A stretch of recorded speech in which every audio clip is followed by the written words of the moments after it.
বিশ্বের বুকে এক উজ্জ্বল সম্ভাবনার নাম বাংলাদেশ। আজকের পর্বটি সাজানো হয়েছে এগিয়ে যাওয়া বাংলাদেশ নিয়ে।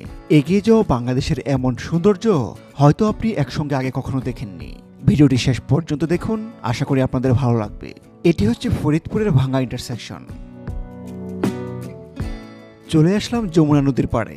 নদীর উপর যমুনা বহুমুখী সেতুর ঠিক পাশেই চালু হয়েছে দেশের দীর্ঘতম রেল সেতু। এই দুটি সেতুর পাশেই নতুন করে আরও একটি সড়ক সেতু নির্মাণের পরিকল্পনা নিয়েছে বর্তমান সরকার। বর্তমানে তৃতীয় যমুনা সেতুর সমীক্ষা যাচাইয়ের কাজ চলছে। এদিকে রাজধানী ঢাকায় চালু হয়েছে আধুনিক গণপরিবহন মেট্রো রেল। মেট্রো রেলের ভবিষ্যৎ পরিকল্পনায় রাজধানীর আশেপাশে সবগুলো জেলাকে রাজধানীর সঙ্গে যুক্ত করা হবে এই মেট্রো রেলের মাধ্যমে।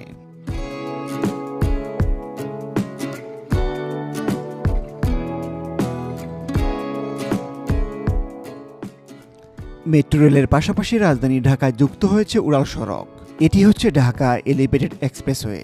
এর সঙ্গে যুক্ত করে 24 কিলোমিটার দীর্ঘ আরও একটি উড়াল সড়ক ঢাকা আশুলিয়া এলিভেটেড এক্সপ্রেসওয়ে নির্মাণ কাজ এগিয়ে চলছে।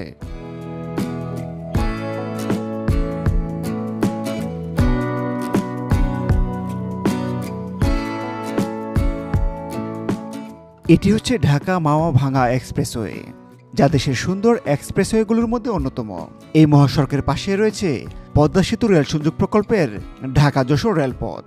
সড়কের বাম পাশে দেখা যাচ্ছে চমৎকার সুন্দর একটি রেলওয়ে স্টেশন। এটি হচ্ছে মাওয়া রেলওয়ে স্টেশন।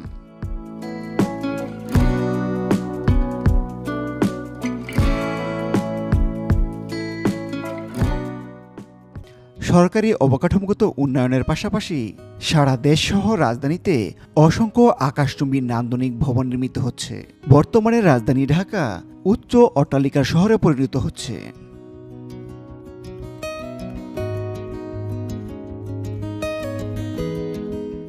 এটি হচ্ছে রাজধানী ঢাকার হাতির ঝিল। ভেনিস শহরের মতো করে সাজানো হচ্ছে এই হাতির ঝিলের চারপাশটায়। এই হাতির ঝিলের চারপাশটা সবুজে বেষ্টিত, রয়েছে সুপ্রকল্পিত সড়ক এবং অসংখ্য সেতু। এছাড়াও হাতির ঝিলে রয়েছে অটো ট্যাক্সি। এই অটো ট্যাক্সিগুলো করে সহজে রাজধানীর এক প্রান্ত থেকে অন্য প্রান্তে যাতায়াত করা যায়। বিনোদন প্রেমীদের কাছে হাতির ঝিল হয়ে উঠেছে অন্যতম বিনোদন কেন্দ্র। বিকেল থেকে শুরু করে রাত অবধি শত শত দর্শনার্থী আসে এই হাতির ঝিল অংশে।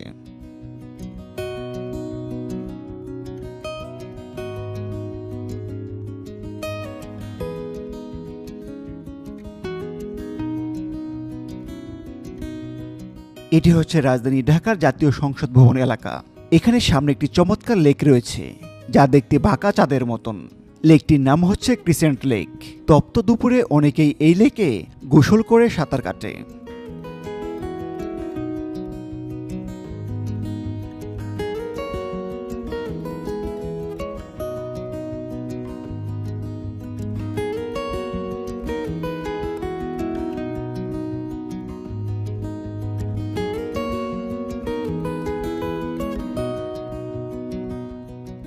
রাজধানী ঢাকার বিজয় সরণিতে অবস্থিত এটি হচ্ছে বাংলাদেশ সামরিক জাদুঘর। এই সামরিক জাদুঘরে বাংলাদেশ সামরিক বাহিনীর ইতিহাস, ঐতিহ্য এবং সাফল্য সংক্রান্ত নিদর্শন ও বিভিন্ন অস্ত্রশস্ত্রের সংগ্রহণে জাদুঘরটি সজ্জিত রয়েছে। জাদুঘরটি প্রতিদিন সকাল 10টা থেকে 1টা এবং মাঝখানে বিরতি দিয়ে 3টা থেকে 6টা পর্যন্ত খোলা থাকে। সপ্তাহে বুধবার এবং শুক্রবার বন্ধ।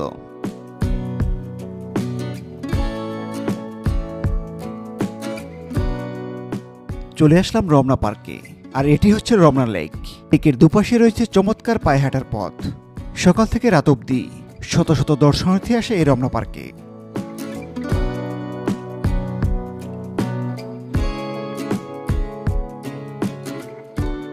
সামনে থেকে এটি হচ্ছে বাংলাদেশ চীন মৈত্রী আন্তর্জাতিক সম্মেলন কেন্দ্র, যা বাংলাদেশ আন্তর্জাতিক সম্মেলন কেন্দ্র নামে পরিচিত।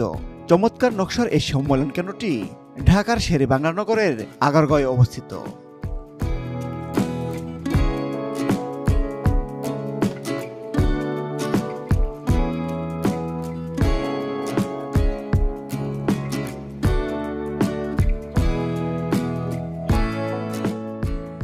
ঢাকা শহরের মাদানী এভিনিউ 100 ফিট সড়কের পাশে অবস্থিত মসজিদ আল মুস্তফা। 100 কোটি টাকা ব্যয়ে নির্মাণ করা হয়েছে এই মসজিদটি। এই মসজিদের নারী পুরুষ মিলে একসঙ্গে 11,000 মানুষ নামাজ আদায় করতে পারেন। 5 তলা বিশিষ্ট এই মসজিদের নিচে একসঙ্গে 105টি গাড়ি পার্কিং এর ব্যবস্থা রয়েছে। এই মসজিদের নকশা করা হয়েছে পবিত্র কাবার আদলে।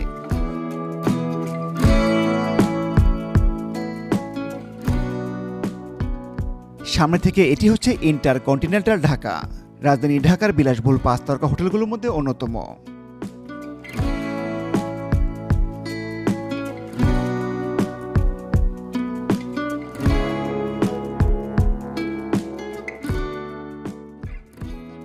এটি হচ্ছে জাতীয় মসজিদ বাইতুল মুকাররম, যার পেছন দিয়ে ছুটে চলছে মেট্রো রেল। বাইতুল মুকাররম মসজিদ ধারণ ক্ষমতার দিক দিয়ে বিশ্বের 10ম বৃহত্তম মসজিদ। এই মসজিদে একসঙ্গে 40,000 মুসল্লি নামাজ আদায় করতে পারেন।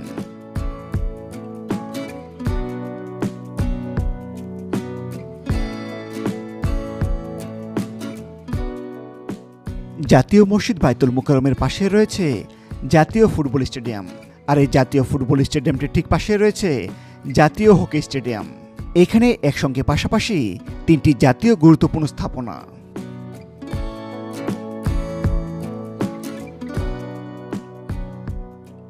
আর এটি হচ্ছে ঐতিহ্যবাহী কমলাপুর রেলওয়ে স্টেশন, রাজধানী ঢাকার সবচেয়ে ব্যস্ততম প্রবেশদ্বার।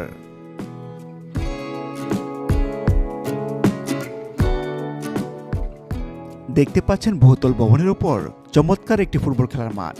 এটি হচ্ছে একটি রেস্টুরেন্ট।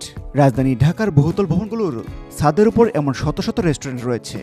ফুটবল খেলার মাঠ, সুইমিং পুল সহ চমৎকার এই রেস্টুরেন্টটি হচ্ছে দ্য বাবলস। রেস্টুরেন্টটি মিরপুরে অবস্থিত।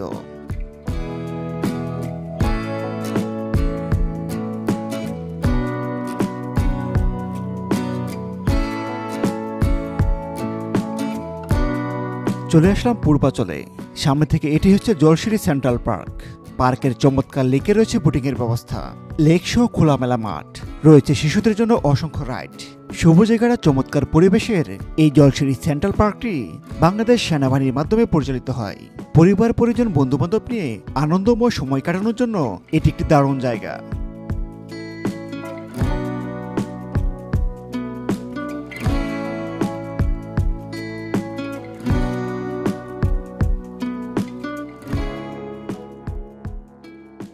এটি হচ্ছে রাজধানী ঢাকার যোগাযোগের প্রাণকেন্দ্র কুড়িল বিশ্ব রোড। এখানে রয়েছে উড়াল সড়ক, ফ্লাইওভার, সড়ক, বাংলাদেশ রেলওয়ে রেলপথ। পথ ধরে বিমানবন্দর থেকে কমলাপুর যাচ্ছে পাতাল মেট্রো রেল। এখানে রয়েছে নান্দনিক লেক। সব মিলিয়ে অবকাঠামোগত উন্নয়ন এবং প্রকৃতির এক দারুণ মিলনবন্ধন। এদিকে বাংলাদেশের যোগাযোগ ব্যবস্থায় এক অনন্য মাইলফলক হচ্ছে পদ্মা সেতু। এই পদ্মা বহুমুখী সেতুর মাধ্যমেই সড়ক এবং রেলপথে দক্ষিণবঙ্গের সঙ্গে রাজধানী ঢাকা যোগাযোগ হয়েছে আরো সহজ।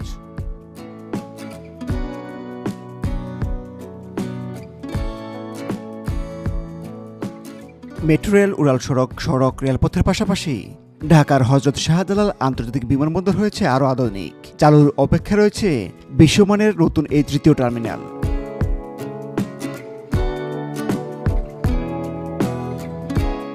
নতুন 3য় টার্মিনালের পাশাপাশি ঢাকা বিমানবন্দরে চালু হয়েছে অত্যাধুনিক নতুন প্রজন্মের air traffic control system ATC tower.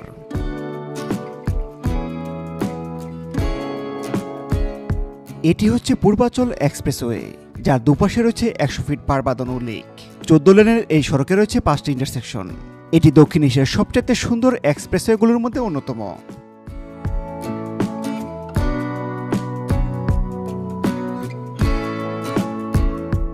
Purbachal এক্সপ্রেসওয়ের পাশেই এটি হচ্ছে duplex pink city model town. এটি যেন দোতলা বাড়ির শহর। এখানের প্রতিটি বাড়ির সামনে রয়েছে চমৎকার বাগান, প্রশস্ত সড়ক, কমিউনিটি সেন্টার, খোলা মাঠ, বাচ্চাদের খেলার জায়গা সহ নানা আয়োজন। এজন্য এক সুপরিকল্পিত আবাসন ব্যবস্থা। সিরাজগঞ্জের সয়দাবাদ এলাকায় অবস্থিত এটি হচ্ছে সৌর বিদ্যুৎ কেন্দ্র। এই সৌর বিদ্যুৎ কেন্দ্রটি যমুনা নদীর পাশেই অবস্থিত। এই সৌর বিদ্যুৎ কেন্দ্র থেকে 68 মেগাওয়াট বিদ্যুৎ উৎপাদন হয়।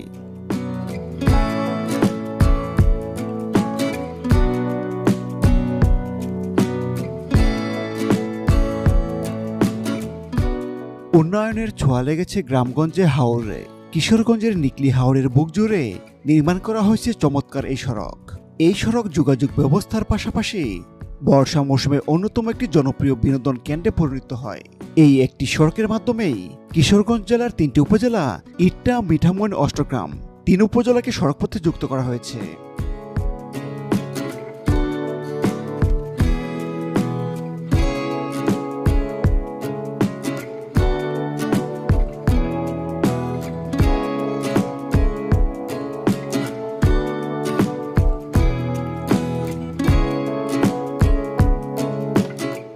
আবারও চলে আসলাম পূর্বাচল জলসিঁড়ি আবাসন প্রকল্পে। এখানেই গড়ে উঠছে নতুন ঢাকা।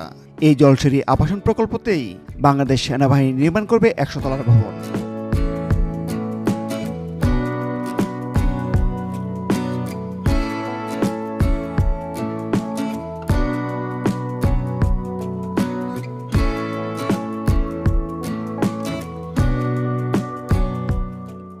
জলসিঁড়ি আবাসন প্রকল্পের ঠিক পাশে অবস্থিত জলসিঁড়ি গলফ ক্লাব। এই জলসিঁড়ি গলফ ক্লাবটি বালু নদীর ঠিক পাশে অবস্থিত। এটি দেশের আধুনিক সুযোগ সুবিধা সম্পন্ন আধুনিক গলফ ক্লাবগুলোর মধ্যে অন্যতম হিসেবে বিবেচনা করা হয়।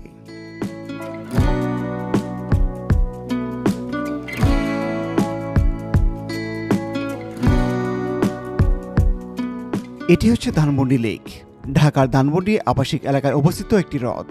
তবে অতীতে এটি পাণ্ডু নদী হিসেবে পরিচিত ছিল। এই লেকটির দৈর্ঘ্য প্রায় 3 কিলোমিটার। এই লেকের পাশে রয়েছে রবীন্দ্র সরোবর।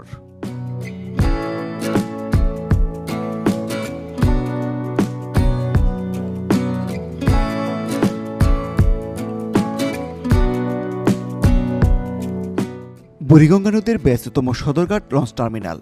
এই বুড়িগঙ্গা নদীর তীরে 400 বছর আগে গড়ে ওঠে বর্তমান ঢাকা শহর। আর এই সদরঘাট লঞ্চ টার্মিনালটি দেশের সবচেয়ে ব্যস্ততম লঞ্চ টার্মিনালগুলোর মধ্যে অন্যতম।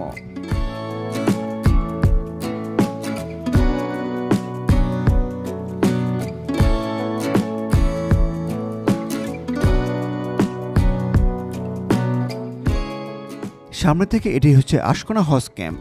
সারা দেশ থেকে হাজিরা হজে যাওয়ার আগে এখানে এসে মিলিত হয়।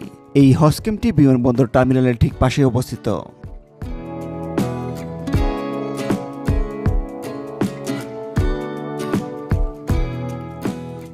চলে আসলাম উত্তরা অংশে। উত্তরা 18 নম্বর সেক্টরে অবস্থিত এখানে নান্দনিক দুটি আবাসন প্রকল্প। সামনের যে ভবনগুলো দেখতে পাচ্ছেন সেটি ঢাকা এলিভেটেড এক্সপ্রেসওয়ে প্রকল্পের ক্ষতিগ্রস্তদের জন্য নির্মাণ করা হয়েছে। আর এর ঠিক সামনে সাদা যে ভবনগুলো দেখতে পাচ্ছেন সেটি রাজধানী উন্নয়ন কর্তৃপক্ষ রাজউক নির্মাণ করেছে।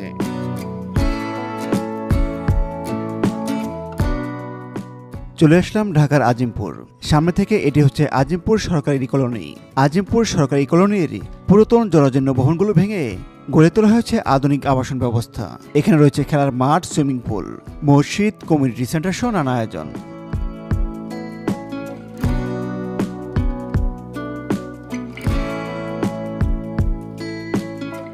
সামনে থেকে চমৎকার নকশার এই ভবনটি হচ্ছে সড়ক ভবন। এটি সড়ক ও জনপথ অধিদপ্তরের প্রধান কার্যালয়। চমৎকার এই ভবনটি তেজগাঁওতে অবস্থিত।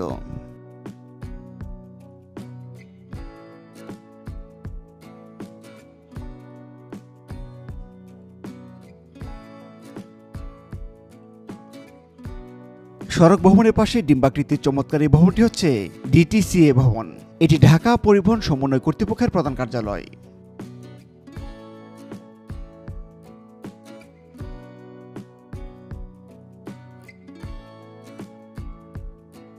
চলে আসলাম রাজধানী খামারবাড়ি চত্বরে। এই খামারবাড়ি চত্বর দিয়ে ঢাকার আধুনিক গণপরিবহন মেট্রো রেল চলাচলের মনোমুগ্ধকর একটি দৃশ্য।